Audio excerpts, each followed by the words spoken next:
Hi everyone, as you can see here, I have my bassoon put together and ready to play. Today, we're going to talk about how you will do the same, the best way to approach putting it together so that the instrument is safe, and how to care for it and control it because it's a big instrument and it's really heavy and awkward and we don't want to drop it. We want to be very careful. Also, we're going to talk about the names of each of the pieces and how to line each one up in the best way so that your instrument is easy to put together. Let's take a moment and learn the names of the parts of the bassoon. The boot joint is the bottom part of the bassoon and is also known as the bass joint. The wing joint is also known as the tenor joint and is called the wing joint because it has a small piece of wood that sticks off of it like a wing. We call this joint the long joint for obvious reasons. It's the longest part of the bassoon. This is the bell of the bassoon. The ends of most instruments are called the bell because that's where the majority of the sound will exit. This piece is called our crutch. Not all of us will use it right away. Depending on our hand size, we may use it later down the road. All right, let's learn how to put your bassoon together. First thing to do is make sure that your bassoon is flat on a stable surface, preferably the floor at this point.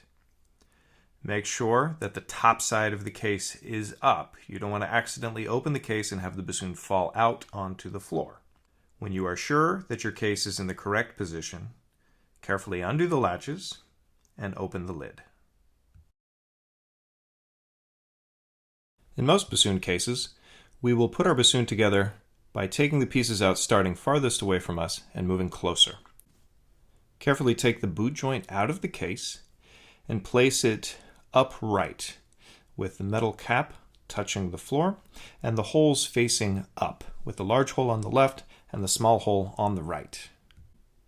Many bassoons have a scratch on the metal that is to help you line up the boot joint with the wing joint.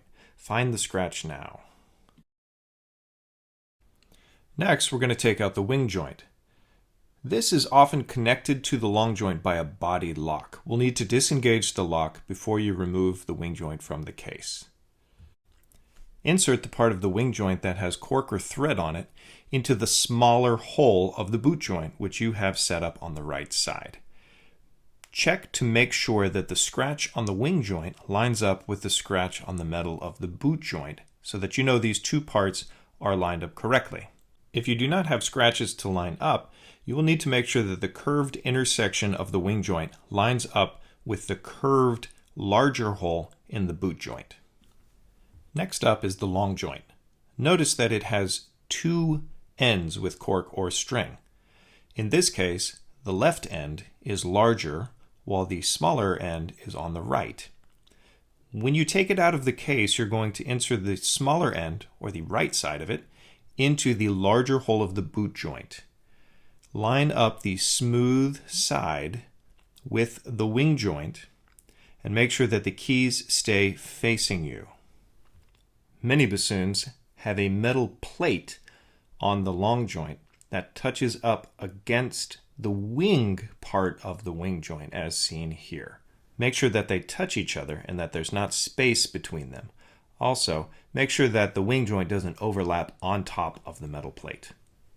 Once you've made sure that the long joint is aligned correctly with the wing joint and has been inserted into the boot joint, if you have a body lock, it should drop right into the hole in the wing joint with ease.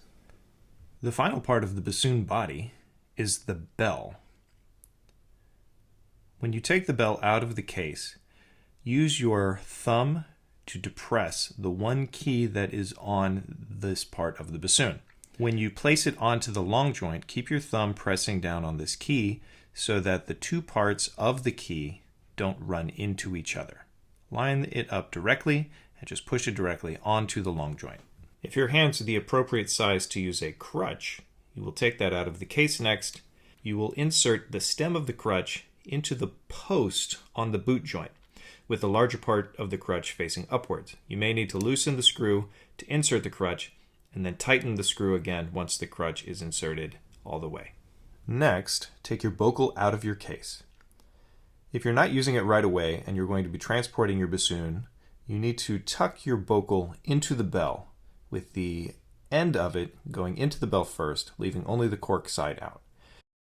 We never want to tuck our bocal into the opening on the wing joint, because in the event that your bassoon falls, there are parts of the bocal sticking out that could hit the ground first and bend or break it. When it's time to insert the bocal into the wing joint, be careful that the metal nib on the bocal does not catch the pad on the whisper key mechanism. By protecting the pad when you put the bocal in, you will make sure that pad does not tear. Hold the bocal like you would a pencil and gently twist it into the wing joint. Do not hold the bocal by the end, because the end is fragile and can bend the bocal. So make sure that you're taking care when you put your bocal into your wing joint. Once your bocal is inserted into the wing joint, check to make sure that the pad lines up to cover the hole in the nib of the bocal. The last thing we need to do is attach our seat strap to our bassoon. We've already arranged the strap on the seat. Attach the hook into the holes, or if you have a cup, slide the cup over the bottom of the bassoon. Then arrange it towards the front of the chair around mid-thigh. Adjust the height of the strap by lifting up your legs and adjusting where the strap sits on the chair to make sure that you are ready to play and that your bocal lines up with your face.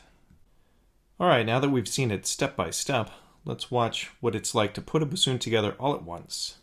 So first, you unlatch your case. Once your case is open, you take out your seat strap and you put it on the chair with the hook coming off of the right side. Boot joint goes onto the floor, big hole on the left, small hole on the right.